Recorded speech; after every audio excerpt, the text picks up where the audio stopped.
As you all round the corner of the mountain pass, you see the flock of bone collectors that attacked the town. They're all sitting perched around a simple stone tower. As you approach, you can see that they're all watching you through the single eye that resides in their mouth.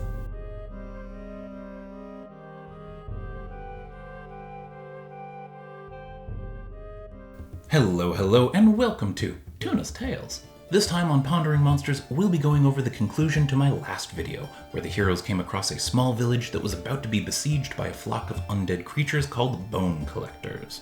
In that encounter, we talked briefly about how it would work great as an introduction to a villain of sorts. Of course, you can go with some classic villain options like a lich, a bone devil, or even the Queen of Bones from MCDM's Strongholds and Followers. However, for this one, I thought it would be interesting to go with the Bone Trader from the Grim Hollow Monster Grimoire. This neutral evil fae likes to collect bones as both food and as a status symbol. However, if you have access to the stats for it, then you might notice that it seems to be rather weak at CR1.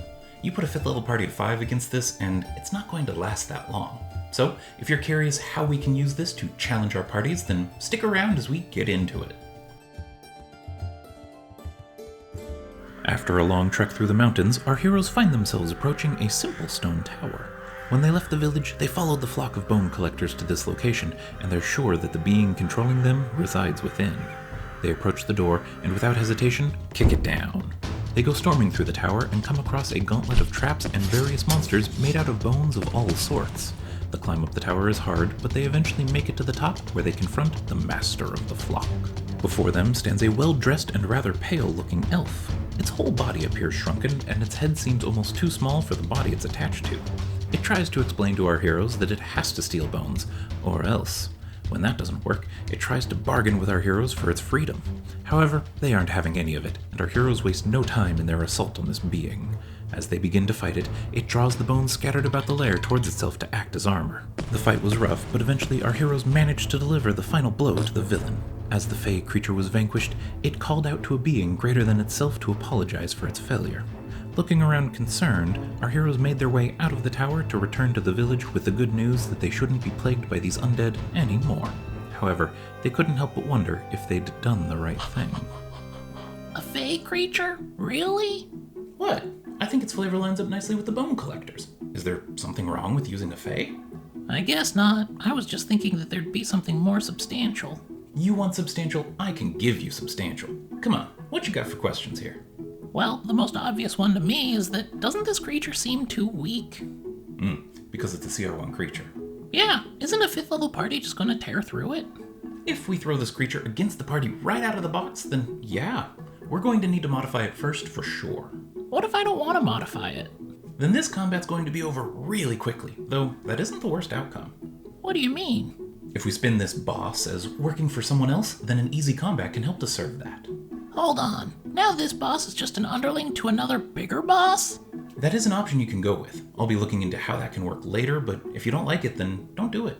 Okay, I'm confused. First you said that this encounter will have your table confronting the creature controlling all these undead and stealing people's bones. Now you're saying that this creature isn't the boss, but just another underling. Which is it? It's both.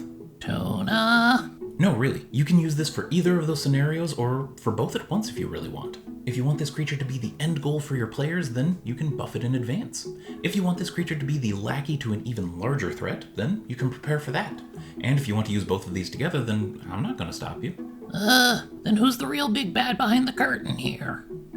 That's something that I'm more than happy to leave up to you, as this is a free ticket to any larger villain you want to introduce to your party. Check out some powerful and magical beings, though, if you're looking for inspiration. Liches, archmages, and fiends of many different types are all good options here. You can also use something like a vampire spellcaster, a skull lord, or even an elhoon. End of the day, as long as you can make it make sense, you can use really anything. This just raises more questions. Then let's hear them. If you have a non-fey boss, how did this fey begin working for them? Oh, any number of reasons, really. But I'm a fan of something like the Fae having been outsmarted when it entered into a deal with the creature that it now serves. So this bone trader might not be doing this of his own choice? Exactly. You may remember in the summary that the bone trader tried to talk to the party before fighting them. It was trying to get them to help him, as he doesn't want to do this anymore, but is compelled to. Oh, a reluctant villain then? Yeah, it's a concept that I've seen used before where a villain is doing villainous things. In trying to stop him, though, the heroes find that the villain doesn't actually want to be doing evil. This can be explained in several ways, such as they feel like they have no choice but to do what they're doing, or that someone else is pulling the strings for them. Huh, I think I might be a little more on board with this encounter now. That's good to hear. One last question. How difficult is this to run? Well, looking at this, I feel like it could be more on the difficult side of things. If you're feeling confident with your skills as a GM, then you should be fine. If you're more on the newer side to running games, however, then I'll do my best in a minute here to help you be prepared for running something like this. Good to know. Thanks, Tuna. Of course. If that's it for you, though, then let's start tying this together.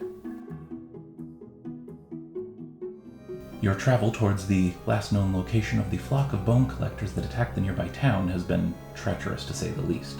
But as you round the mountain pass, you can now say that it's been fruitful too, as you see a simple stone tower looming in front of you. When it comes to running this, I'll be assuming that your party is headed to confront the Bone Trader because of the last encounter video with the Bone Collectors. This can start with covering the travel time from the town to the tower if you want to pad out the adventure a little. If you do, then travel shouldn't be too far away, probably no more than half a day, and the journey there can include whatever you want to throw at your party. If your party is following the flock of bone collectors and not being careful about it, then you can even say that the Bone Trader is watching them through one of the undead birds, and might just send the lackey out to meet them along the way. You can also customize travel by setting it in whatever environment you want. Just make sure that it fits the surroundings of the village the party departed from. After they've traveled and dealt with whatever you want to throw at them along the way, they can reach a simple stone tower that seems to be surrounded by the bone collectors from earlier. For the tower, you'll hopefully have prepared a whole gauntlet of monsters and traps to throw at the heroes, but if you haven't, don't worry, as I've got some ideas you can use for this. Enemies within the tower are the easier thing to prepare here, as any bone-based undead are solid choices. Skeletons, warhorse skeletons, and minotaur skeletons are all options in the standard 5e monster manual. They're all CR2 or lower as well, so you have a good mix to pick from here. Or if you want an option that's in line with this theme but from a different angle, then consider looking into the Husk from Tome of Beasts 2. This creature is what happens when you remove all the bones from a body and make an undead out of just the outer bits. As for traps, you can go with both magical and mundane options here. Spike walls, dart hallways, and crushing or spring-loaded doors work nicely. One of my personal go-tos here would actually be the Glyph of Warding spell. It's hard to spot, can explode or contain any 3rd level or lower spell you want. You can even set the trigger to be pretty much anything, including specific kinds of creatures or alignments. Just don't make it impossible for your party to find, and if they are keeping an eye out, then let them spot that something's off here. As you pull open the door to the next floor, you're caught off guard as a battering ram swings down from the other side, ready to slam into your face. You barely managed to dodge it in time, thanks to having heard the ka-chunk of the metal swing arm as it came loose when you opened the door. When it comes to the possible DCs for this for a 5th level party of 5, I'd recommend using a DC of around 12 or 13 for spotting the traps and something in the DC 14 range for any saves or other checks to avoid the traps. Otherwise, feel free to check out Chapter 5 in the 5th edition DMG to see what they recommend for saves and damage. They also have several examples of ready-made traps you can include with not too much work. Once your party has made their way through whatever troubles you've put in front of them, they can finally reach the Bone Trader. This Fae is typically evil and has the ability to suck out your bones. Hey, last video you said no one was going to be stealing any bones. That was the last video. This one's different. I generally disapprove of this. Well, while you're generally disapproving, I'll get back to generally explaining how this creature also has the ability to use the bones in its lair to create armor for itself. This raises its AC by a few points and will make it last a little longer in combat. You all storm onto the top floor of this tower, just in time to see the master of the flock summoning bones to him from various piles scattered about the room. The bones quickly fuse to him to create a set of armor as he turns to you and says, "Let me throw you a bone for making it this far." However, if you're looking for that special twist to keep your players on their toes, then consider introducing damage thresholds for this combat. Give the Bone Trader something like 3 sets of its bone armor all at once. Each set should raise the Bone Trader's AC by a certain amount, let's say 2. Then assign a number of extra hit points to each layer of armor, 10 for example, that'll add on to the Bone Trader's hit point total, basically stacking temporary hit points.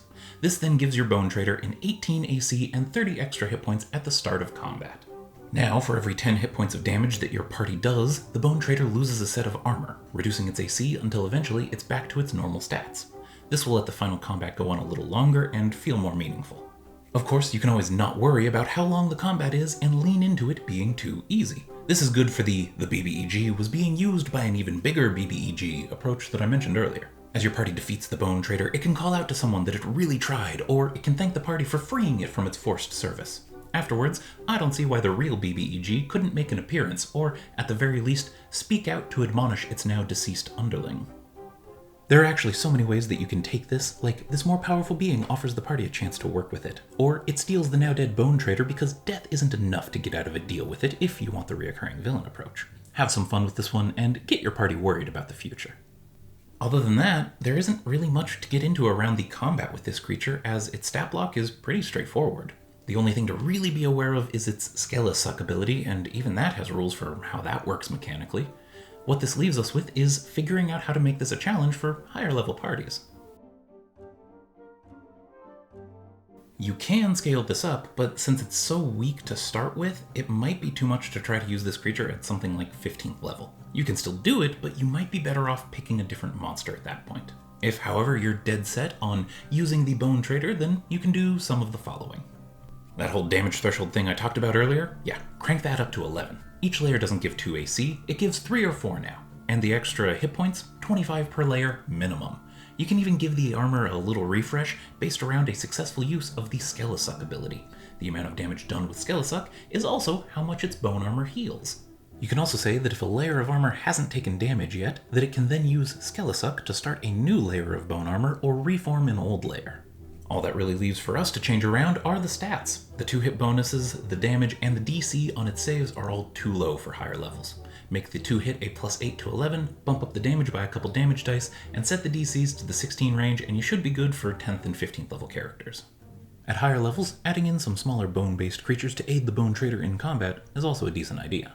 Finally, even with the bone armor, it's going to need a bump to its hit points. If you're using the damage threshold stuff, then I'd say double the average or triple it if you aren't.